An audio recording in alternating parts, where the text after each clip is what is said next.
আচ্ছা, নমস্কার।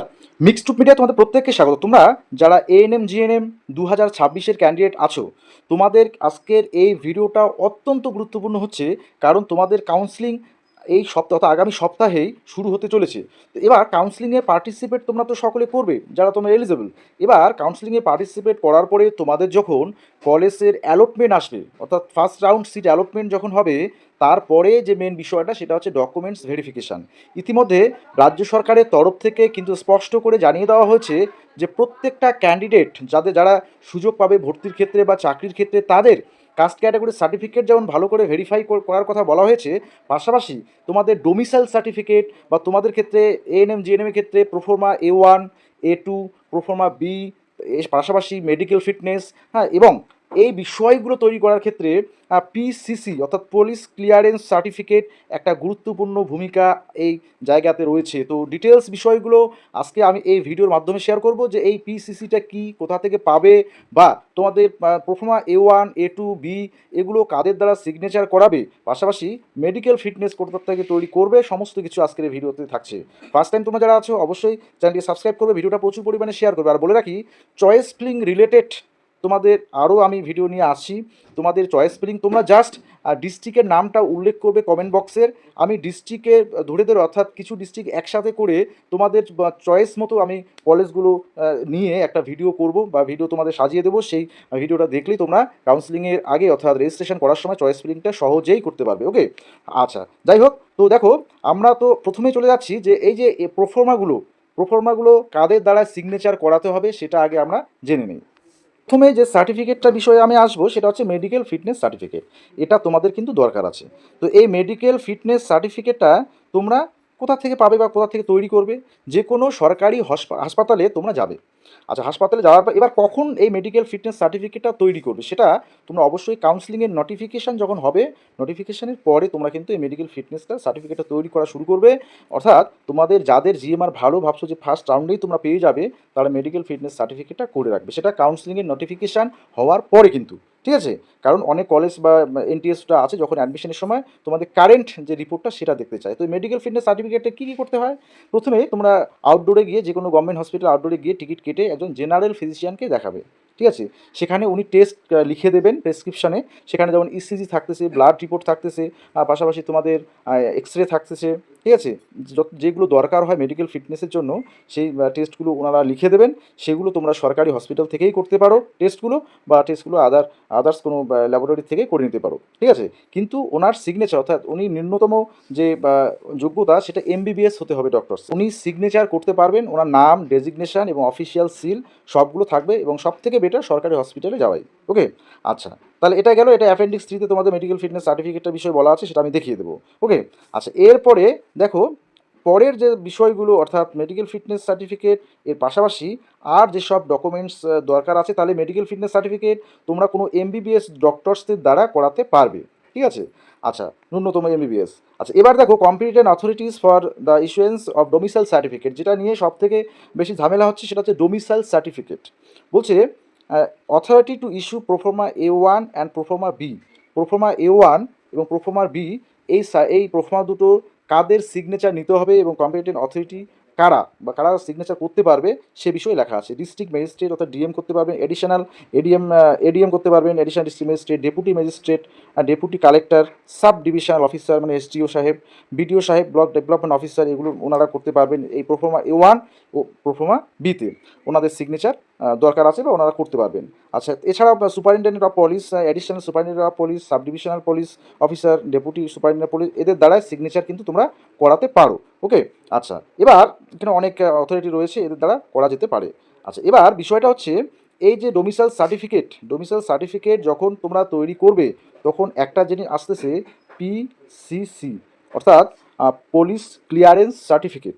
Domicile certificate তোমাদের যে প্রোফর্মাটা থাকবে A1, বা যাদের প্রোফর্মা বি দরকার তারা প্রোফর্মা বি। এবার এখানে ডোমিসাইল সার্টিফিকেটটা নিতে গিয়ে বিডিও সাহেব বা এসডিও সাহেবের সিগনেচার নিতে গিয়ে সেখানে ওনারা পিসিসির কথা বলছেন। পিসিসিটা কি? পুলিশ ক্লিয়ারেন্স সার্টিফিকেট, অর্থাৎ সেটা একটা লোকাল থানায় গিয়ে পিসিসি অর্থাৎ পুলিশ ক্লিয়ারেন্স সার্টিফিকেট তোমার আনতে হবে। তাছাড়া কিন্তু এখন ডোমিসাইল সার্টিফিকেটটা দিতে চাচ্ছে না বিভিন্ন জায়গার এসডিও সাহেব বা বিডিও সাহেবরা। এই পিসিসি সার্টিফিকেটটা ছাড়া ওনারা ডোমিসাইল সার্টিফিকেট দিতে চাচ্ছেন না বা দিচ্ছেন না, অনেক জায়গায় এরকমটাই খবর পাওয়া যাচ্ছে। তো সেক্ষেত্রে অবশ্যই পিসিসি অফিসিয়াল ওয়েবসাইট আছে, সেই অফিসিয়াল ওয়েবসাইটও কিন্তু খুলছে না বা ওটিপি আসতেছে না, সেটাও নিয়ে একটা সমস্যা আছে। সেক্ষেত্রে তোমরা লোকাল থানায় গিয়ে ডিআইবির সাথে, লোকাল থানা যে ডিআইবি ওনার সাথে যোগাযোগ করে এই পিসিসি সার্টিফিকেট বিষয়টা নিয়ে তোমরা কথা বলবে, এটা কিন্তু খুব ভাইটাল। ওকে, এখানে তোমাদের অনেক কিছু বিষয় আছে, যেমন এসআইআর করার ফলে পরবর্তী সময়ে অনেকের যেমন ভোটার তালিকায় নাম বাদ চলে গেছে ভোটার তালিকা থেকে, বা অনেকেরই কাস্ট ক্যাটাগরি সার্টিফিকেট ইনভ্যালিড হয়ে গেছে। হ্যাঁ, এই বিষয়গুলোর জন্য কিন্তু পিসিসি সার্টিফিকেটটা এখন লাগছে ডোমিসাইল সার্টিফিকেট বের করার জন্য। ওকে, না হলে আগের যে পদ্ধতিটা ছিল অনলাইনে প্রধান সাহেব, গ্রাম পঞ্চায়েত প্রধান বা পৌরসভায় অনলাইনে রেসিডেন্সিয়াল একটা সার্টিফিকেট নিয়ে ডকুমেন্টস নিয়ে বিডিও সাহেব বা এসডিও সাহেবের কাছে গেলে কিন্তু ডিটেলসগুলো অর্থাৎ ডোমিসাইল সার্টিফিকেটটা পাওয়া যেত। এখন কিন্তু বিষয়টা একটু চেঞ্জ হয়েছে। ঠিক আছে, তাহলে এটা কিন্তু খুব ভাইটাল যে ডোমিসাইল সার্টিফিকেট তৈরি করার জন্য তোমরা ডোমিসাইল সার্টিফিকেট এখন থেকেই মানে তৈরি করা শুরু করো, বা এই যেহেতু পিসিসি একটা বিষয় আছে সেক্ষেত্রে ডোমিসাইল সার্টিফিকেট রেডি তোমরা করে ফেলো। ওকে, আচ্ছা, এবার দেখো এই যে বিষয়টা বলছে যে domicile certificate official issuing domicile certificate must provide their full name, অর্থাৎ যিনি সিগনেচার করবেন ডোমিসাইল সার্টিফিকেটে ওনার full name, designation, place of posting, address, landline বা মোবাইল নাম্বার থাকতে হবে, দিতে হবে।